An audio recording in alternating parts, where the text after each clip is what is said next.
Picture this. The CEO of the most hyped tech company on earth just admitted his $200 per month subscription loses money on every single customer. Not a little money. Not break even with growth potential. Loses money. And Wall Street's response? They valued his company at $500 billion anyway.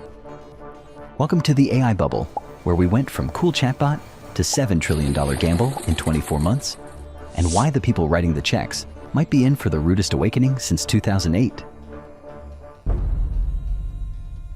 November 30th, 2022. Just a regular Wednesday, unremarkable. Cold brew flowing, engineers debugging code.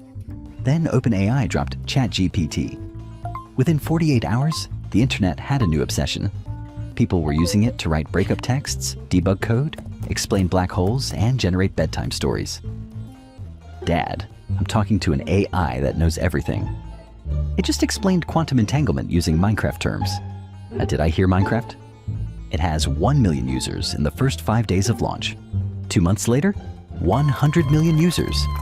Fastest growing app in history. Instagram took 2.5 years to hit 100 million. Facebook took 4.5 years. ChatGPT did it in 60 days. And Silicon Valley, absolute panic. Inside Google's headquarters, executives were having a meltdown. We invented this technology. The transformer model? That was us. The research paper has our names on it. Then why is my son using ChatGPT and not Google AI? Because we were too scared to release it. Well, release something now. Call it Bard, Gemini, whatever. Ship it. Google scrambled. They had the tech. They'd had it for years, but they were terrified of what it might say. Of lawsuits? Of bad press? OpenAI had no such fears. They shipped first. And in tech, first mover advantage is everything. Within weeks, Microsoft threw $10 billion at OpenAI, with another $3 billion on standby. Google panic launched Bard, which immediately hallucinated in its first demo. Amazon started dumping billions into Anthropic. We're a dog-walking app, but the route optimization uses machine learning? Say no more. Here's $50 million. Don't you want to see our demo? Shut up and take my money. By mid-2023, if your slide deck mentioned neural networks or large language models, you were basically printing money. Companies with zero revenue, no product, just a team and a Google Doc, were raising $100 million rounds. The bubble gave us technological marvels like AI-powered toothbrushes, AI recipe generators, AI dating coaches. One company raised $30 million to build an AI that summarizes potentially other AI outputs. We'd reached peak absurdity. But the real insanity? The GPU shortage? These little computer chips, which look like harmless circuit boards, became more valuable than gold or oil. NVIDIA became one of the most valuable companies on Earth. Their CEO, Jensen Huang, started wearing leather jackets to conferences like he was the Mick Jagger of semiconductors, and he kind of was. Renting a single top-tier H100 GPU costs about $3 an hour. Sounds cheap, right? But startups don't need one. They need hundreds. A small startup trying to train just one model might rent a 500-chip cluster. That's $1,500 per hour. $36,000 per day, over $1.1 million per month, just for renting GPU. Yet, companies were still hoarding GPUs, like doomsday preppers stockpile canned beans. NVIDIA couldn't manufacture them fast enough. The waitlist was, at one point, up to 12 months long. Black markets emerged? Seriously. People were smuggling $100 bills across borders. By 2024, everything was AI-powered. Your toaster burns bread with 10% more efficiency. Your calendar app suggests meeting times using algorithms. Your grocery store self-checkout, just a camera, but now it's machine learning. The party was in full swing, champagne flowing, checks clearing. Then somebody asked the uncomfortable question, how much does this actually cost? January 2025. Sam Altman, CEO of OpenAI, face of the AI revolution, tweeted something that made every investor's blood pressure spike. Insane thing. We are currently losing money on OpenAI Pro subscriptions. People use it much more than we expected. Yep, you heard it right. OpenAI charges $200 per month for their Pro tier. and they lose money on every single subscriber, which means the more successful they are, the more money they lose at this rate. When they launched ChatGPT Plus at $20 per month, their entire pricing strategy was test two prices, $20 and $42. See which people complain about less, pick that one. No market research, no cost analysis, just vibes. That's how a $500 billion company priced its flagship product. Vibes. But wait, it gets worse. OpenAI's 2024 finances? Revenue? $3.7 billion. Losses? $5 billion. They didn't just fail to make a profit. They lost more money than they made, by a lot. Now here's where it gets truly insane. Industry forecasts show AI infrastructure will require $6.7 trillion by 2030. Let me break that down.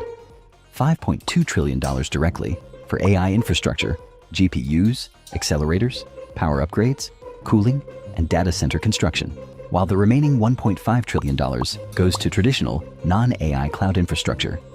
The four largest tech companies alone are expected to spend $350 billion in 2025. 1 year. And here's the kicker. To justify these costs, the AI industry needs to generate $2 trillion in annual revenue by 2030. Current total AI revenues? Somewhere around $200 billion. That's a 10 times gap. 100 billion? Yup, that's the number. Sam, our projections show us at 20 billion in 2025. You're proposing we hit 100 billion by 2029. It's the necessary growth trajectory? That's not a trajectory, Sam. That's a hockey stick drawn by someone who's never played hockey. Do you know what it costs to even attempt this? 115 billion in cash burn by 2029. When do we become profitable? 2029? Maybe 2030 or 2031? And if revenue doesn't hit $100 billion, if this hockey stick of yours snaps, then we raise more money. From whom? Who is left? Microsoft? Saudi Arabia? A really optimistic pension fund? Plenty of fish in the sea, guys. Since 2021, private investors have pumped hundreds of billions into AI startups. Most of that went to just 10 companies, whose combined valuations swelled by nearly $1 trillion. Everyone's betting they'll become the next Google. Then the failures started rolling in. ChatGPT hallucinated, tech speak for completely making things up, and cited research papers that don't exist, legal cases that never happened, and statistics from an alternate dimension. Google's AI told users to put glue on pizza to make cheese stick better. It learned this from a Reddit joke. Yes, really. The lawsuits arrived next. Artists, writers, musicians, journalists, all asking the same question. Did you train your AI on my copyrighted work? Answer. Yes. The New York Times sued OpenAI. Getty Images sued Stability AI. Authors sued everyone. Musicians sued everyone else. We didn't steal. We learned from publicly available data. You scraped the entire internet without permission and used it commercially? Well, when you say it like that, it sounds illegal. By mid-2024, the cracks were showing. The vibe shifted from euphoria to something more dangerous. Doubt. The hype was loud, the math was ugly, and now everyone had the same uncomfortable question, buzzing in their heads like a mosquito at 3 a.m. So, when does this whole thing explode? This looks like a bubble. The losses are insane. The valuations are delulu. But this bubble isn't popping the same way the dot-com bubble did. Why? Because the people inflating it are also the people with the biggest wallets on Earth. Unlike 1999, when startups had zero revenue and 17 foosball tables, today's AI bubble is being funded by big tech companies that actually make money. Real money. Buy an entire country if we feel bored money. Microsoft prints billions from Azure. Google prints billions from ads. Meta prints billions from showing you memes your cousin already sent on WhatsApp. These giants aren't investing in AI because it's profitable. They're investing because they're terrified of being the ones who didn't. If AI becomes the next iPhone moment, the next Google moment, the next entire world changes overnight moment, then the company that slowed down becomes BlackBerry. And nobody wants to be BlackBerry? Think of big tech like poker players who all brought unlimited chips. If Microsoft folds, Google wins. If Google folds, Amazon wins. If Amazon folds, Meta wins. No one blinks. No one folds. Everyone keeps raising the stakes. And that brings us to the real uncomfortable question. If everyone keeps spending, how do bubbles ever pop? Short answer is, they burst when a real-world event forces everyone to stop pretending. And historically, that event usually comes in three forms.